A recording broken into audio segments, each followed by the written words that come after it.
안녕하세요. 말씀과 함께 기도 오늘 36일차 사도행전 7장부터 9장까지 우리 함께 은혜를 나누도록 하겠습니다. 우리 7장은 스데반 집사님의 설교입니다. 사도행전에는 총 19편의 설교가 있다 말씀을 드렸는데 그 중에 하나가 바로 이 스데반 집사님의 설교고 7장 전체가 우리 스데반 집사님의 설교로 구성되어 있습니다. 스데반 집사님은 결론부터 말씀드리면 이 설교를 끝으로 이제 순교하시게 되거든요. 그런데 이 설교의 내용이 굉장히 중요합니다.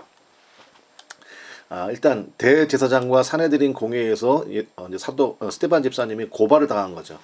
그래서 법정에서 선포하는 이제 쉽게 말하면 스데반 집사님의 변호입니다. 자기 변호. 근데 그 변호의 내용이 바로 이제 설교 형태로 되어 있는 것이고, 설교의 핵심이 뭐냐면 이스라엘 조상들이 불순종의 역사를 따라서 요셉을 배척하고 모세를 배척하였듯이 지금도 마찬가지라는 거예요.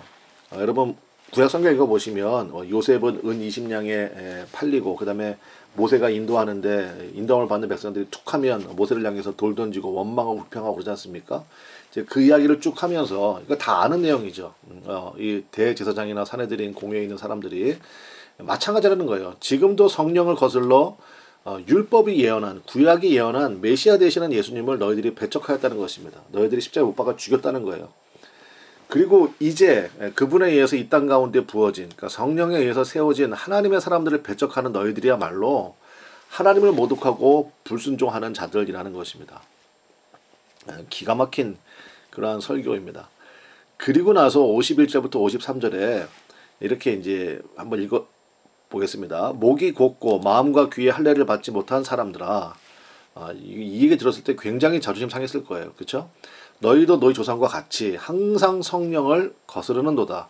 너희 조상들이 선지자들 중에 누구를 박해하지 아니하였느냐. 의인이 오시리라 예고한 자들을 그들이 죽였고 이제 너희는 그 의인을 잡아준 자요 살인한 자가 되나니 너희는 천사가 전한 율법을 받고도 지키지 아니하였도다 하니라.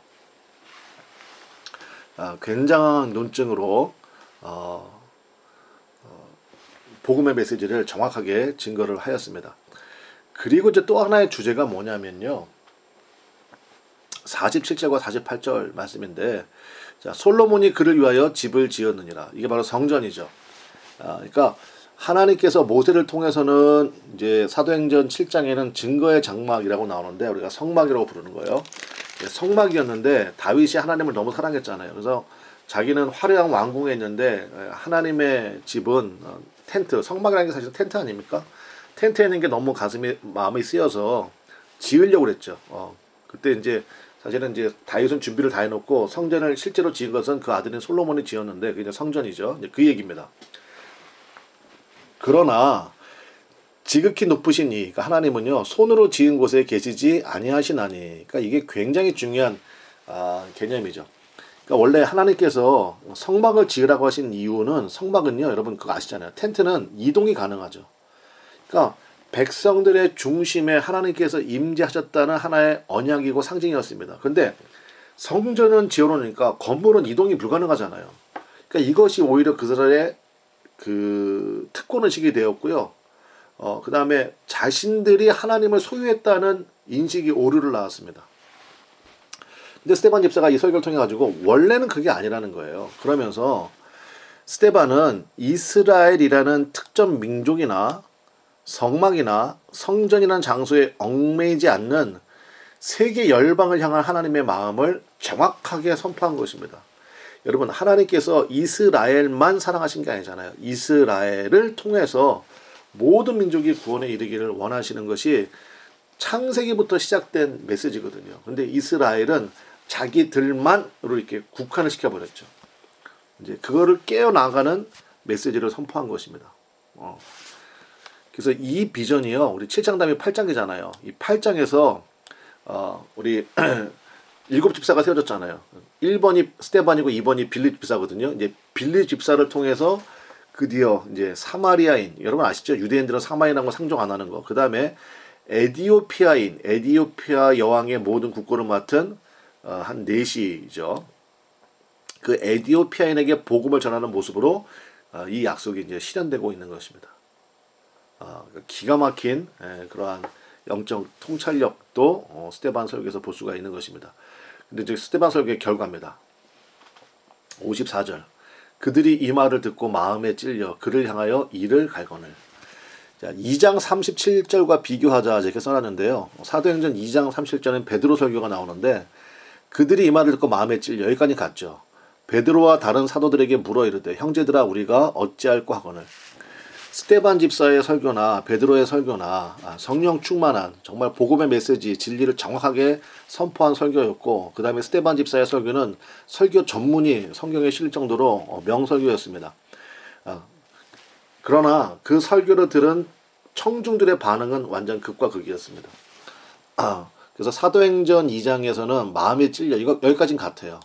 근데 이 사람들은 사도들 앞에 그럼 우리가 어떻게 하면 좋겠습니까? 너희가 회개하여 예수 그리스도 이름으로 세례를 받고 그러면 성령을 선물로 받으리니 이 사람들이 다 회개하고 돌아왔거든요. 그날의 제자가 3,000이나 되었다 그랬는데 여기는요.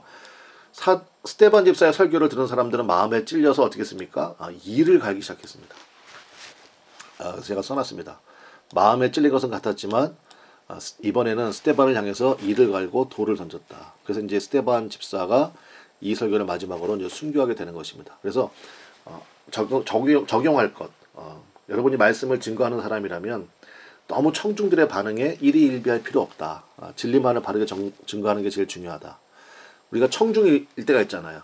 저도 그럴 때가 있잖아요. 그럴 때는 정말 마음에 찔렸을 때 하나님 나는 사도행전 2장에 나오는 사람들처럼 반응하기 원합니다. 여기 있는 사람처럼 반응해가지고 저거는 목사가 나 들으라고 하는 설교다. 뭐 설교를 통해서 나를 공격하는구나. 그리고 이를 가는 반응으로 나오면 큰일 나는 거죠. 네. 자, 58절 가겠습니다. 58절. 성 밖으로 내치고 돌로 칠세 증인들이 옷을 벗어 사울이라 하는 청년의 발 앞에 두니라. 그러니까 이 모든 것의 배후에는 사울이 있었음이 드러나는 그러한 말씀이겠습니다. 이 사울은 여러분 잘 아시는 이제 바울이죠. 그래서 뭐 사울이 바울 되었다. 그걸 우리가 너무 이제 뭐 강조를 하는데 사실은 이름이 두 가지 있는 거죠. 그러니까 사울 그러면 히브리식 이름이고요. 그 다음에 바울 그러면 이제 헬라식 이름이에요. 우리 구장에 가면 이제 그 다비다라는 그 구제를 많이 베푸는 한 여성분 소개가 나오는데 그것도 마찬가지입니다. 다비다라고 부르면 이제 히브리식으로 부른 거고요. 그 다음에 도르가라고 부르면 헬라식으로 부른 거예요. 그래서 이제 어쨌든 이제 사울. 그러니까 이 모든 것의 배후에는 사울이 있었다라는 것이 이제 드러나는 장면이고요. 60절. 무릎을 꿇고 크게 불러 이르되 주여 이 죄를 그들에게 돌리지 마옵소서 이 말을 하고 자니라. 예. 스데반 집사의 마지막은 마치 예수님의 기도를 연상시키죠. 십자가에서 예수님의 기도를. 그리고 이 말을 하고 자니라. 여러분 예수 믿는 사람들은 죽은 게 아닙니다. 그렇죠? 예, 잠시 잠깐 눈 떴다 일어났는데 주님이 계시면 천국에 온 거죠. 그래서 이 말을 하고 자니라. 자, 결국 이 용서의 기도로 인해서 사울, 즉 바울이 스데반의 자리를 대신하여 고난받는 증인의 사역을 감당하게 되었습니다. 하나님의 섭리는 참으로 놀랍죠. 이때까지는 사울이 꿈에도 생각 못했을 거예요. 그렇죠? 그런데 이제 8장에 가면 우리 9장에 가면 회심의 역사가 나타나기 시작하죠. 자, 우리 8장으로 넘어가겠습니다.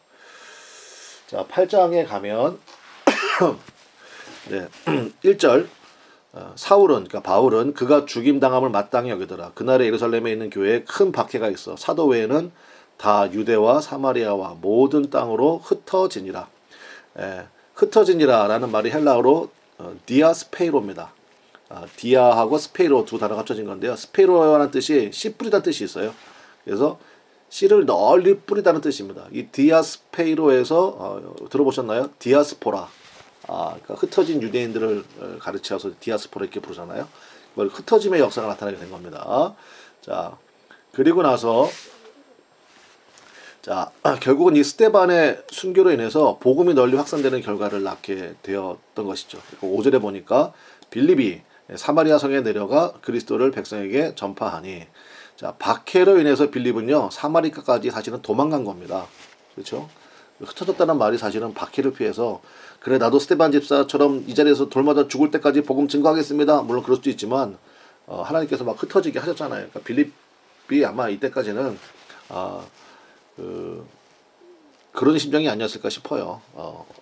사마리아까지 갔습니다. 어쨌든 왜 사마리아였을까? 예, 거기까지는 유대인들이 안 쫓아오거든요. 왜 사마리아 사람들하고 상종 안 하잖아요. 그래서 사마리아까지 예, 도망을 쳤는데, 그러니까 저는 여기서 제가 써놨죠. 예, 스테반 모델만 있는 게 아닙니다. 빌립의 모델도 있습니다. 여러분은 어떤 거를 선호하시겠어요? 예를 들어서 여러분 이 자리에서 돌 맞아 죽을 때까지 우리 복음 증거합시다 라는 설교자하고 빌립처럼 여러분 도망갈 때 있을 때까지 도망갑시다. 끝까지 살아남아서 우리 복음 증거합시다. 어느 쪽이 좋으세요? 예, 전 둘 다 의미가 있다고 생각합니다. 뭐 우리가 선택하는 것도 아니지만 어쨌든 빌립의 모델도 하나님이 사용하신다는 거죠. 그러므로 있는 자리에서 충성하는 것이 중요합니다.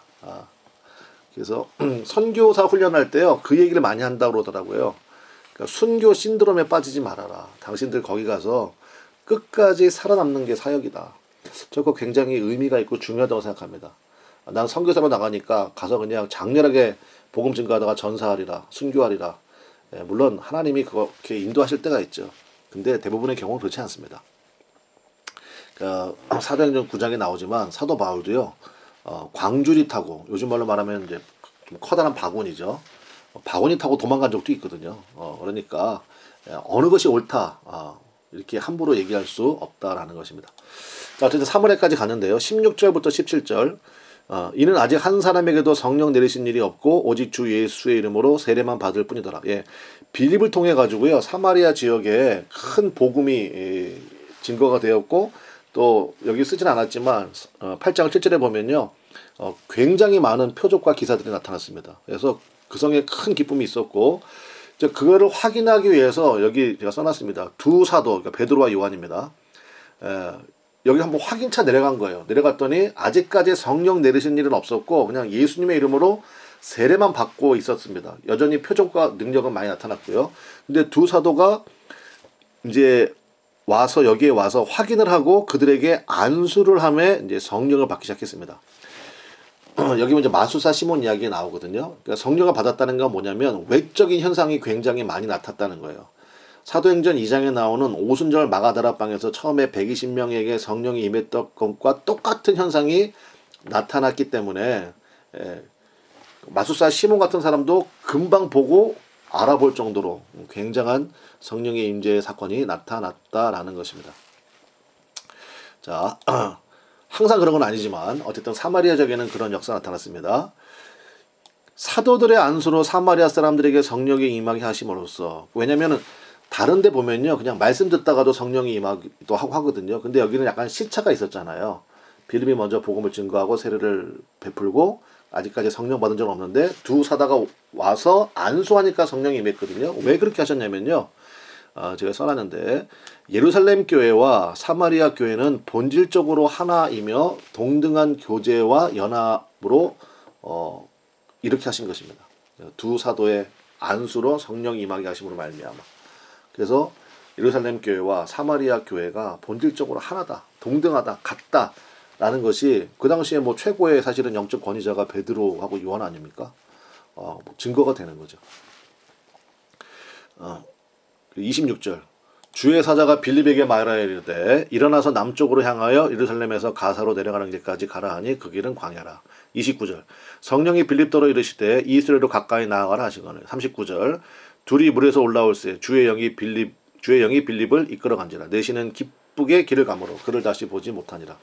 이게 이제 에티오피아의 모든 국고를 맡은 이제 한 내시 그러니까 굉장히 파워 있는 사람이죠. 이 사람을 이제 만나게 하시고 이 사람에게 복음을 증거하게 하시고 또 예수님께서 빌립을 또 다른 지역으로 이끄시는 그런 장면인데 여기서 이제 제가 써놨는데요. 성령께서 복음 전도의 시작과 진행과 결론 모두를 주장하심을 보게 된다. 그렇죠? 여기 뭐 주의 사자, 그다음에 성령, 그다음에 주의 영 이렇게 표현은 다르지만 같은 성령께서 하시는 거 아닙니까? 그래서 일어나 광야로 가라. 지금 사마리아에 엄청난 일이 벌어졌잖아요. 그런데 그거를 또 맡기고 너는 가라는 것입니다. 그래서 광야길로 갔습니다. 갔더니 광야에서 만나기를 기대하기 굉장히 어려운 한 나라의 전체 국고를 담당한 사람을 만나게 된 거죠. 그래서 또 성령이 빌립더러 이 수레로 가까이 나아가라. 여러분 그 당시에 수레는요 요즘에 리무진입니다. 그래서 그 리무진에 가까이 갔더니 이제 한 사람이 이사야서 말씀을 읽고 있고, 읽는 것을 깨닫습니까? 가르치는 사람이 없으니 어떻게 깨닫겠습니까? 그래서 이사야서부터 시작해서 또 마침 고난받는 종 메시아에 대한 예언을 읽고 있었죠. 그래서 복음 증거하고, 그 다음에 내가 여기서 세례 받기 원합니다. 그래서 세례 받고 왔더니 또 주의 영이 빌립을 이끌어 가셨다. 그래서 우리가 중요한 건 뭡니까? 성령에 전적으로 순종하자. 우리가 기도 해야 되겠습니다. 자, 마지막 우리 9장 보겠습니다. 자, 여기에 보면 이제 드디어 이제 사울의 회개가 나옵니다. 3절부터 5절. 사울이 길을 가다가 다메섹에 가까이 이르더니 호련히 하늘로부터 빛이 그를 둘러 비추는지라 땅에 엎드려져 들으며 소리가 있어 이르되 사울아 사울아 내가 어찌하여 나를 박해하느냐 하시거늘 대답하되 주여 누구시니이까 이르시되 나는 내가 박해하는 예수라. 여러분 보세요. 성도들을 박해하는 것을 예수님이 어찌하여 나를 박해하느냐 이렇게 하셨습니다. 요한복음 14장 20절에 예수님께서 말씀하셨죠. 그날에는 내가 아버지 안에 너희는 내 안에 나는 너희 안에 있다는 것을 너희가 알게 될 것이다. 예. 그날이 아마 이날이 아닌가 싶습니다. 그러니까 여러분 예수님을 따르는 우리를요 예수님이 이 정도까지 인정해 주신다고요. 우리가 예수님으로 인해서 고난당하고 때로는 손해보고 하는 그것들을 예수님께서 아유 나 좀 고생 많다 이렇게 얘기하지 아니하시고 내가 당하는 것. 그러니까 여러분 이거 굉장한 은혜 아닙니까? 저는 여기서 굉장히 좀 많은 묵상을 하고 또 은혜를 받았는데요. 여러분은 어떠신지 모르겠습니다. 그러니까 주님이 이렇게 이제 말씀해 주시는 거죠. 그리고 나서 이제 완전히 사울이 이제 변화가 되죠. 그리고 여기에 이건 여러분이 한번 이제 읽으시고 묵상하시면 좋겠습니다. 다메섹에 있는 아나니아라는 사람을 통하여서 주의 제자를 통하여서 또 바나바라고 하는 또 사람을 통하여서 사울을 일으켜 세워주시거든요. 그러니까 여러분 교회는요 이 아나니아 같은 분들, 바나바 같은 분들이 많아야 됩니다.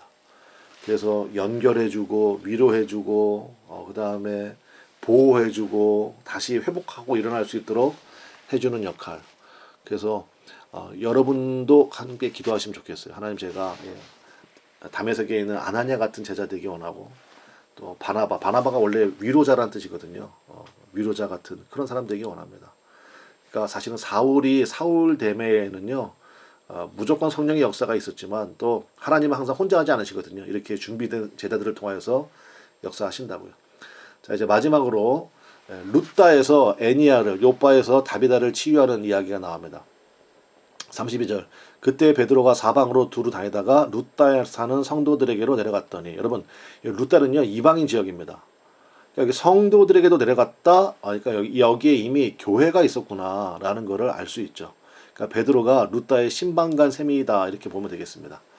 이미 거기에 교회가 있었다는 것이고 거기 갔더니 애니야라고 하는 사람이 있는데 8년 동안 중풍병으로 누워 있었어요. 34절 35절 베드로가 이르되 애니야야 예수 그리스도께서 누가요? 예수 그리스도께서 너를 낫게 하시니 일어나 내 자리를 정돈하라 한대. 곧 일어나니 룻다와 사론에 사는 사람들이 다 그를 보고 주께로 돌아오니라.